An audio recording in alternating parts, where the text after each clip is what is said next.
A polêmica envolvendo os benefícios destinados aos dependentes de militares ganhou novo fôlego no cenário nacional, com destaque para uma questão específica: a possível extinção do mecanismo conhecido como morte presumida. Esse dispositivo permite que, em determinadas circunstâncias, os familiares de um militar recebam uma remuneração, mesmo que ele não tenha falecido de fato. A proposta de revisão desse sistema tem provocado divergências acentuadas entre autoridades civis e militares, dividindo opiniões sobre sua validade e necessidade. A morte presumida funciona como uma ficção jurídica, na qual o militar é considerado, para fins administrativos, como se estivesse morto. Isso possibilita que seus dependentes tenham acesso a uma pensão, garantindo sustento em situações específicas. No entanto, o projeto em análise no Congresso pretende eliminar essa possibilidade nos casos em que o militar tenha cometido alguma infração disciplinar. Essa mudança tem gerado apreensão entre os representantes das Forças Armadas, que veem na medida um risco para a segurança financeira das famílias envolvidas. A discussão ganhou maior visibilidade após ser debatida em uma sessão no Senado Federal, onde tanto autoridades civis quanto militares apresentaram seus pontos de vista.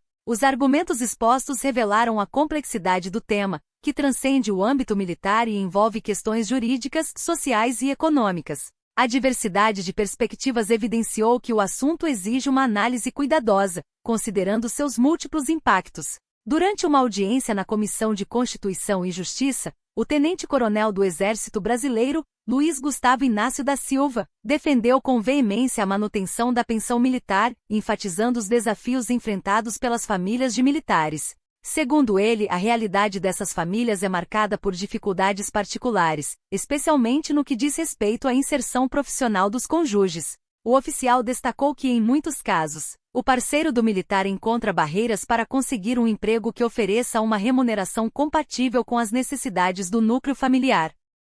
Além disso, o tenente-coronel alertou para as graves consequências sociais que poderiam advir da retirada desse benefício. Em sua visão, muitas famílias ficariam completamente desamparadas financeiramente, sem qualquer alternativa para garantir sua subsistência. Ele também trouxe à tona um argumento de ordem constitucional, criticando a possibilidade de cancelamento da pensão. Segundo o militar, tal medida violaria o princípio de que nenhuma pena pode ultrapassar a pessoa do condenado, conforme estabelecido no inciso 45 do artigo 5º da Constituição Federal. Para o oficial, alterar as regras da pensão militar não afetaria apenas o militar envolvido, mas puniria diretamente seus familiares, o que, em sua interpretação, contraria princípios fundamentais da Carta Magna. Essa perspectiva reforça a ideia de que o benefício não é um privilégio individual, mas uma garantia coletiva para aqueles que dependem economicamente do militar. A sessão no Senado reuniu um amplo espectro de autoridades, demonstrando a relevância do tema para diversas instituições do país. Entre os participantes estavam a presidente da Associação dos Magistrados Brasileiros, Vanessa Ribeiro Mateus, o presidente da Associação Nacional dos Membros do Ministério Público, Tarcísio José Souza Bonfim, e o presidente da Associação Nacional dos Procuradores da República, José Schettino. Também estiveram presentes o promotor de Justiça do Ministério Público do Rio de Janeiro, Emerson Garcia, e o juiz federal Regis de Souza Araújo, representando a Associação dos Juízes Federais do Brasil. Do lado das Forças Armadas, a discussão contou com a participação do coronel aviador Regis Vinícius Silva Barreto, da Força Aérea Brasileira, e da capitã de corveta Jerusa Maragrossi, da Marinha do Brasil.